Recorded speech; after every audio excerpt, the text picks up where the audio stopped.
Welcome back to the Ultimate Relationship Show. I am your host, Midori, Verity.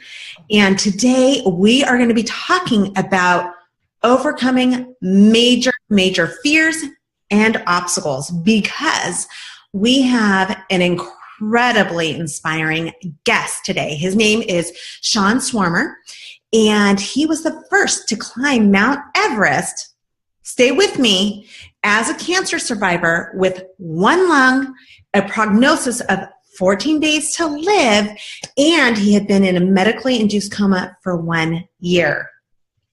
So Sean was voted one of the top 8 most inspirational people of all time. Go figure.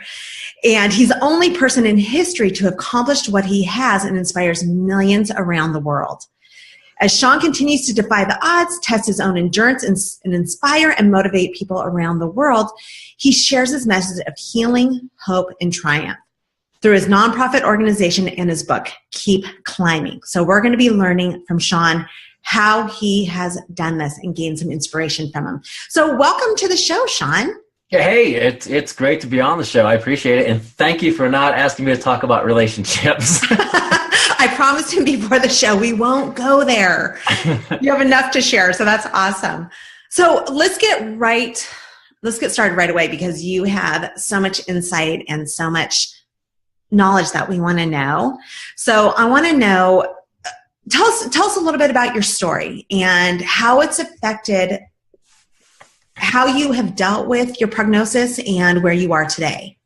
Yeah, not a problem. It's interesting how my life kind of came about, because a lot of people say, well, my life started 9 months after my parents got together. My life actually started when I was 13, and I was going up for layup in basketball. Something snapped in my knee, and that knee injury actually triggered every other joint to go so haywire. Every joint swelled up. The next day, I looked like the Pillsbury Doughboy. It was unreal, and I showed no night sweats, no symptoms, no nothing. Using probably improper English there, nothing. But I showed nothing, and that knee injury triggered, like I said, the rest of my life to change. That knee injury basically changed my life.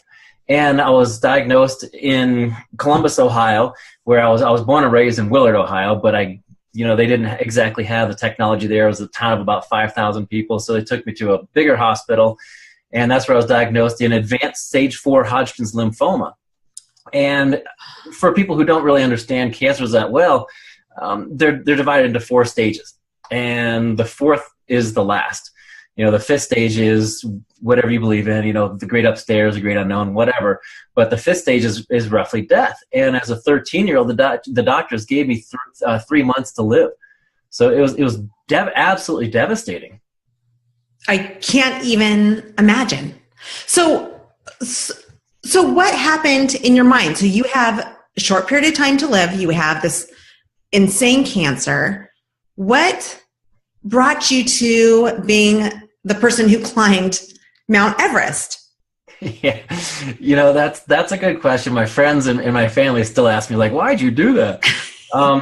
But backing up real quick too, because I had 2 cancers. The first cancer was Hodgkin's lymphoma, cancer of the lymph system, head to toe. The second cancer they found because I was going in for a checkup for the first cancer. So, get this, they found the first cancer because of the knee injury. They found the second cancer because of the first cancer. And in one day, they found a tumor on an x-ray about the size of a golf ball.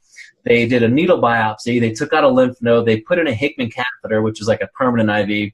They cracked open my ribs, took out the tumor, put in a drainage tube, and started chemotherapy in less than 24 hours, and diagnosed me with a type of cancer that affects 3 out of 1 million people with a prognosis of 6%.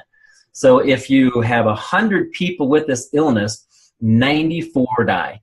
The chances of me surviving both Hodgkin's and Askins is equivalent to winning the lottery 4 times in a row with the same numbers. It's absolutely impossible. But, Wait, before you go on, how long has it been since you were diagnosed with that second cancer? Well, the second cancer, like I said, they gave me 14 days to live, and that's been over 25 years ago. So oh my gosh. Wow. Wow, I didn't know that. I had no idea. That's insane. I've been really fortunate. I mean, The second time around, I remember looking at, laying in the hospital bed and looking down at my feet. There was a man in the cloth actually reading me my last rites. And they were ready to write me off. And I think one thing that got me through was a sense of humor. So joking with my mom and my dad, I was like, everything that I have, my brother's going to get anyhow, my hand-me-downs, all that stuff. So at least he had something positive to think about, I guess. That's so funny. But how did you develop that mindset? How did you develop, because from 13 on, you had some pretty serious life issues. So how did you develop this survival, this mentality, because I'm sure that had 99% of it's probably 99% of the reason why you're here today, 25 years later. So tell us a little bit about that. Yeah, no, I completely agree. I think I'm alive because of a number of things. Modern medicine, family support, prayer, and just that inner will to keep going. And one thing I did when I was 13, so with my first cancer, before I got diagnosed, I had always been into swimming, and I've always been an athlete. I did football, basketball, baseball, soccer, swimming. Is there anything else I'm missing there? Hockey? Hockey. Actually, I don't think I've ever been on skates. But anyhow, so what I did was every time I had some athletic endeavor, I would always picture myself at the finish line in first place, or I'd always picture myself doing the best that I could do. And my parents always taught me that I didn't have to be the best. I just had to be my best. So they always kept a record in the logbook of, say, the 50 meter swim, the 50 meter freestyle. Say my record was, my PR was a 32 seconds. And then the next week I wanted to get 31. And the next week, because I just wanted to constantly better myself. And I had that logbook of, okay, this is my PR. I want to better it. Not necessarily be the best, like I said, but be my best. And when I was going through my treatments, I did something that was really weird. And back then, before visualization and everything came to be, and before it was popular, I suppose, I remember sitting in my hospital bed, and I would close my eyes. I was hooked up to the IVs. The IV would drip down, and the chemotherapy would drip down through that plastic tube. And I would picture myself in that bag of chemotherapy, driving like a spaceship. And remember, I'm 13 years old, so it's kind of out there. But I remember I would picture myself in that spaceship, and each drop that came down was full of a bunch of micro spaceships. And I would go down through that tube, and I would look through the tube, and I would see myself laying in the hospital bed, and I could feel myself kind of going back and forth, which would equate to my heart beating, because I was about ready to be rushed into the bloodstream. Yeah. So I got rushed in the bloodstream, and then all of the spaceship guys, with their GPS controlled panels and everything else. Before GPS. Exactly. I had a compass, right? I had a homing signal. Right. But I was in the spaceship, and I was in the heart where all of us kind of gathered. We were sitting there going back and forth, getting ready to shoot out through the body. And I was there, and I was designed to go kill part of the cancer.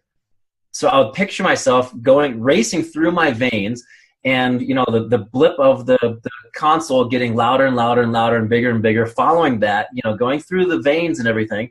And I would see the chemotherapy, or I would see the tumor, and I would hit the fire buttons, and I would unload like all my missiles, which would, in my mind was the chemotherapy, destroying it directly into the cancer itself. So that kind of put my mind into my own body, helping the chemotherapy. I don't know if it worked or not, but I think there's a huge mind-body connection. And I visualized the chemotherapy going in and actually kind of like interstellar, inner-body space invaders. Wow. I love it. And, I've heard this before, especially with younger people who have more imagination still, that I've heard similar types of stories, and it just shows a correlation between the mind and body, and the power that we can have just by doing visualizations, like you said. Oh, for sure. And it worked all the way through, going up to Everest. Going back to your original question, I guess I'm answering it like a politician here, going around the bend. But going back to Everest, I was Belushi from Animal House I was Belushi in Animal House in college. I partied. It was a great time. I studied to be a psychologist for cancer patients, thought that I had a lot to offer because of everything I went through. Right. But at the same time, those exact reasons that I thought I could help cancer patients were the same reasons that were going to hold me back. I had my own baggage. I had my own issues to deal with. I hadn't thought that, hey, going through this traumatic experience changed my life.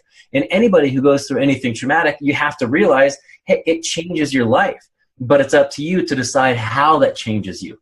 You can come out and, well, first of all, with my 2 cancers, I had 2 choices: fight for my life or give up and die. Right. And the same thing with going through anything traumatic. You can come out on the other side an evil, angry, bitter person, or you can come out on the other side saying, you know what, I'm very thankful for the second life that I have, and I'm going to embrace life in every day and give it my all. And that's what I did. So when I was studying for my doctorate, I kind of looked back at my life and realized that every step I took brought me to where I was, and it was about to change. And because I wasn't ready to handle dealing with cancer patients every day, I wanted to do something big, something amazing, to give some people something I never had, which is hope. And I have a saying that the human body can live for roughly 30 days without food. The human condition can sustain itself for about 3 days without water, but no human alive can survive for more than 30 seconds without hope. And I wanted to give hope to people. Wow. Okay, so you did. Now, I need to go back a little bit, because when I was reading your bio, I read that the doctor had given you 14 days to live. That means you were pretty darn sick. And I'm imagining you weren't feeling too good at that point. So how long did it take you from when you got that diagnosis, 14, I can't even imagine, to, what went through your mind when you got that diagnosis? And then also, how long before you decided, okay, I'm going to go climb Mount Everest with one lung and this prognosis? What went through your mind there? I think I remember that one day, that first day when all that stuff happened. And we got a wet reading on everything, which means that you get immediate results on the test. I remember mom and dad being at the end of the bed, sitting in those really, really comfortable chairs that they have in the hospital. The doctor came over to call out in the hospital, and I grabbed my little buddy, which was my IV. And I remember, kind of moving out of bed and waddling over to the door. Being 16 years old, everybody that age is snoopy. Everyone's curious. They're nosy. They want to know what's going on. Are my parents talking about me? What's going on? So all I remember is my mom cutting right to the chase, and she said, "Is it cancer again?" And they wanted to know. And the doctor, without beating around the bush, he said, "Terry, it is. I'm sorry, but your son has cancer." And I went through the first one. I didn't want to go through another one. So it hit me in my mind. I was like, oh God, this is it again. I'm going to lose my friends. I'm going to lose my hair. I'm going to lose my life for a while. So I grabbed my little buddy and I waddled back to the bed. I grabbed the pillow. I just buried my face in the pillow and started crying my eyeballs out. And that's when I went through the chemotherapy. They knocked me out. Every time I went in for a treatment, they would knock me out. Like you said in the intro, I was pretty much in a medically induced coma for a year of my life. I don't remember being 16 years old. Wow. Unbelievable. But somewhere in that, you got the energy, because it does. You have to have the energy to really persevere through that. Whatever you did, you got the energy and you got the mindset that you were going to survive. Did you ever in your mind think, I might not make it through this? I'd be a fool, and I'd actually be a liar if I told you that I was constantly positive. Just like everybody else, there are times when I wake up in the morning and I'm super excited about life. I'm just like that. I'm like super excited about life. And I want to get out there and enjoy it. And then there are other times I'm laying in bed. I'm like, oh God, I don't want to do this. I don't want to get up. But one thing I did when I was younger, and when I was going through everything, I recognized that there was negative self-talk and there was positive self-talk. And I had this analogy that, say you have a glass of water. The water represents thoughts. Dirty water represents negative thoughts. Clean water represents positive thoughts.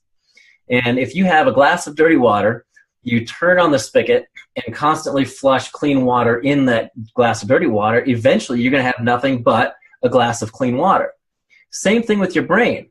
Whatever you think you are is what's going to happen. So if you're constantly flushing your mind full of positive thoughts, decent and good affirmations, you're going to have nothing but positive thoughts, and you're going to be a very positive person and attract that positivity. Same thing, use this analogy too. So if you're walking down the street and you're thinking to yourself, don't trip, don't trip, don't trip. You're going to trip because that's still something negative. You're telling yourself to not do something. But if you change it around and tweak it just a little bit and say, stand tall, walk strong. Slight differences make slight changes make a huge difference. So I did that when I was going through the treatments. I did that when I was going up Everest. I do that through my entire life. I constantly tell myself to be aware of the negative self-talk because it destroys who you are. And I tell people all the time, you spend more time with yourself than anybody else on earth. How often are you sitting there and you're also your own worst critic, always telling yourself, I can't do this. Oh, I don't know if I'm ready for that. Self-doubt, constantly questioning yourself. Let me ask you, would you be friends with someone who is constantly doing that to you? No. Why do you do it to yourself? Such a good point. And what's amazing is that people pay a lot of money to learn these skills that you're talking about because it really is huge. And the self-help world talks about this, but at 16, even probably 13, you had this. This is amazing. But I love what you're saying because I've heard all this before, but you are the perfect specimen of how it can positively affect, how it can totally change your life and save you. For sure. I mean, when I first started to come up with this half crazy idea of, oh, hey, I'm going to go climb Mount Everest with one lung. 99.9% of the world thought it was impossible. And what I'm doing, it's funny you mentioned that too, because I just wrote a new book. It's basically called The 7 Summits to Success. Everest, Being Unstoppable. And I'm going to write 6 more ebooks. And you can get them at SeanSwarner.com. It's super simple. Just download it. But it talks about this adventure that I've gone on, but how I do what I do. So these tips and tools. And most, you mentioned the self-help books. Most self-help books, they're 400 pages long. And after each chapter, you have 300 things to work on. It's overwhelming. But these books I'm working on now, it's super simple. It's one thing, 1 month. And that's it. All you have to do is focus on it. And by that time, it becomes habit. The first thing is to recognize that you are negatively talking to yourself and cut that out. Be aware of it. Make sure you understand that you're talking negatively to yourself. Turn it around. Turn it into something positive. And then visualize yourself successful. So simple. It's so simple. Again, you said it. Just being aware of it so you can be aware of it to change it. Exactly. I'm dealing with a high school student who it's a challenge for her to graduate from high school, and just because of where she's been raised and her circumstances, and to go into college. So she has a lot of that negative self-talk. And so we've been working on being aware of it, changing that mindset. And from when I started working with her a year ago to where she is now, she's a different person. She's a different person, and she's getting set to go to college, and she's excited. And so regardless of whether it's an illness, regardless of whether you are not happy with your job or where you are, or you hate your spouse at that very moment, it can be changed. It can be changed, and it's all up to you and your mindset. Exactly. People always, they focus so much on, the muscles on their body. They focus so much on, how much they can bench press, how many squats they can do, whatever it might be, how long you can do aerobics. It doesn't matter. But the most important muscle is the gray matter, the 6-inch gap between your ears. People forget to work that out. And they don't realize that constant daily negative self-talk gives them that negative attitude. And people build muscles how? By pushing against resistance, right? By pushing against massive forces of resistance. Same thing with your mind. Any challenge that comes along your way is an opportunity to see it as resistance to get stronger. Totally agree. So is that, using those tools, is that what got you up Mount Everest? Because I'm sure there was moments when you're doing it thinking, did you ever think, holy crap, what am I doing? Did you ever get to that point? That mentality definitely got me to the top, but so did the two Sherpas that I was with. Those guys are fantastic. My brother was at base camp, and all the people touched by cancer, they carried me to the top. There was one time when I was sitting on what's called the Lhotse ice face, and it's a sheet of 45-degree angle sheet of ice that's about a mile long, and my brain was swelling because of the altitude. And I was sitting there breathing oxygen, just resting and relaxing and trying to get my consciousness back because I couldn't even walk. And we were on a schedule, my Sherpas friends and I, we were on a schedule to go up to Camp 4 the next night or the next day and then go up to the summit that night. Every other expedition that was on the same schedule as us, they went up to Camp 4 when I couldn't move. So they went from Camp 3 to Camp 4. They went up for the summit that night, but they couldn't make it because the weather turned bad. I came down with altitude-induced swelling of the brain, slept on oxygen that night, the entire next day. The day after that, we woke up, went to Camp 3. Weather was absolutely perfect. So it was a blessing in disguise. So Isn't that funny how it works out? Unbelievable. That was another reason why we made it. And I think one of the main reasons, too, is before I ever begin anything, I sit down and I picture myself successful. So I picture myself on top. That way, most people look at, we're using a mountain. I don't know if you can see that. We can see it. Most people use, the mountain analogy where they start at base camp and you work on successive goals to get to the top, right? Your ultimate goal. Right. What happens if you do it this way is, you say you get here, you have something that gets in your way. That frustration will set you back and might even frustrate you enough to quit. But if you picture yourself and use as many senses as you can and make it real in your mind before you begin, you flip the mountain over, start at the top, start successful.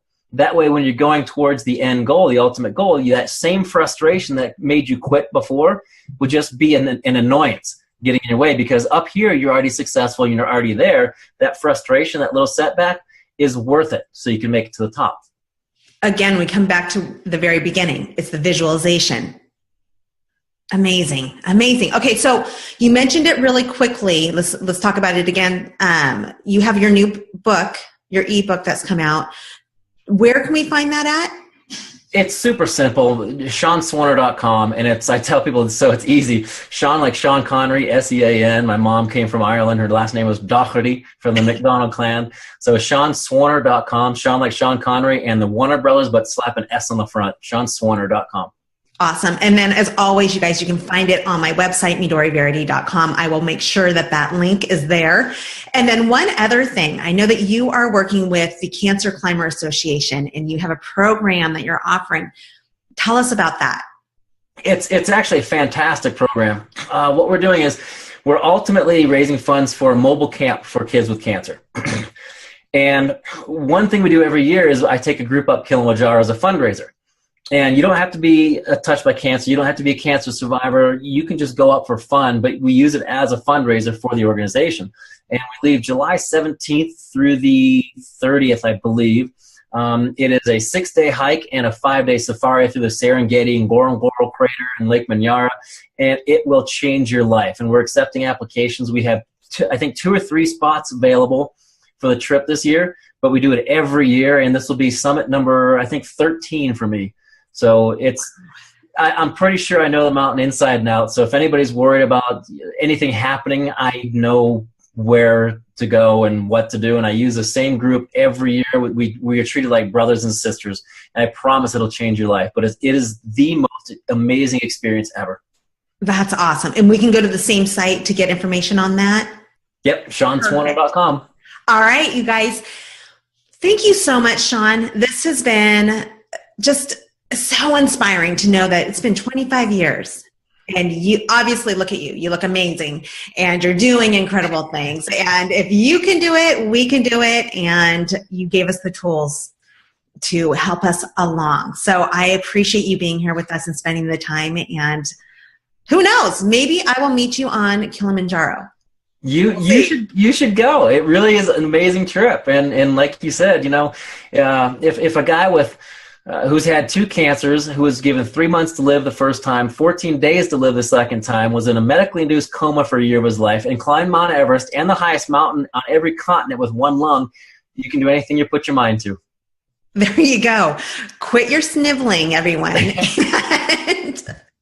And get to it. Get doing what you want to do in your life, because you can, and it's all about your mindset. So again, thank you so much.